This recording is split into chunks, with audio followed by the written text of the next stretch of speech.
सावधानी से सुनना।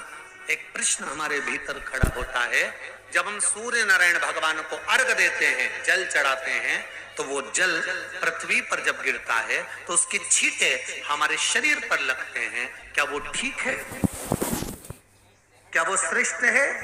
तो शिव महापुराण की कथा कहती है, जब हम सूर्य को अर्घ देते हैं, सूर्य को जल चढ़ाते हैं, वो पानी जब पृथ्वी पर गिरता है, उसके छींटे हमारे शरीर पर लगते हैं, तो वो श्रेष्ठता का भाव निर्मित करते हैं। वो गलत नहीं हो सकता। कारण अब वो भी समझ लीजिए।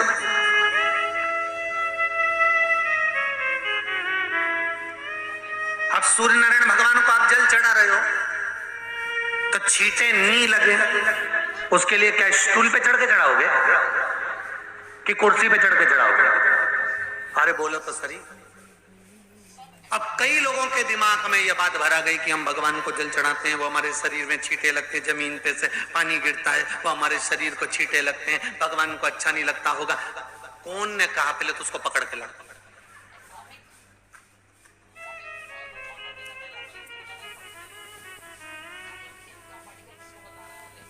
क्योंकि मेरे राम जी महाराज, मेरे भगवान कृष्ण,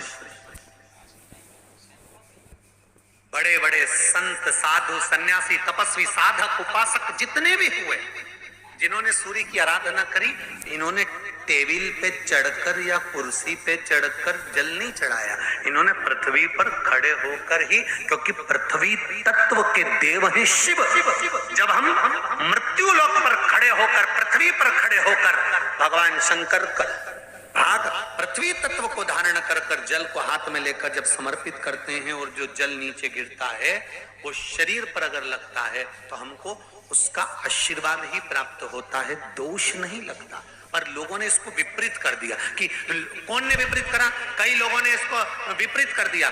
कौन ने विपरीत करा? तो जो दूसरे धर्म के लोग होते हैं, जिनको हिंदू धर्म से नफरत होती है और जो हिंदू धर्म की पूजन, सेवा, अर्चना को समाप्त करना चाहते हैं, वो धीरे धीरे धीरे धीरे कहने लगे कि सूर्य को जल चढ़ाओगे तो शरीर में लगेगा, शरीर में लगेगा तो दोष लगेगा। इसको कह कहकर घर घर में सूर्य को जल चढ़ाना लोगों ने बंद कर दिया कि आप जल चढ़ाएंगे तो दोष लगेगा, शरीर पे छींटा लगेगा, शरीर को ऐसा लगेगा।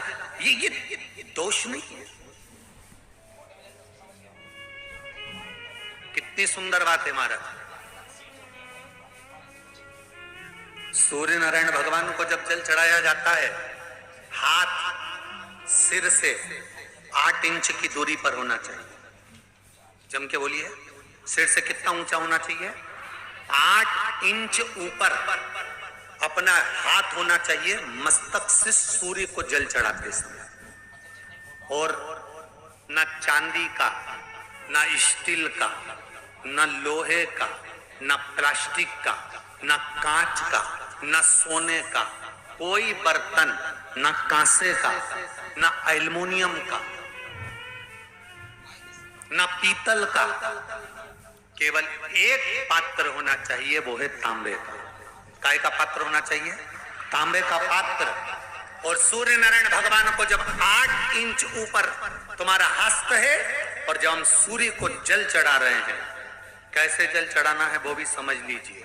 अगर कोई कैंसर का मरीज है, जिसके चेस्ट में कैंसर आ गया हो, लेफ्ट में, राइट में कहीं पर कैंसर आ गया हो, या कोई गठान आ गई हो, तो महाराज आप जल चढ़ाते समय उस जल की धार को, सूर्य भगवान को जब चढ़ा रहे हो, तो धार आपकी गठान की ओर जाना चाहिए, जिससे सूर्य की किरण उस जल में से आपके उस स्थान पर पड़े, उस जगह पर पड़े जहां पर गठान है।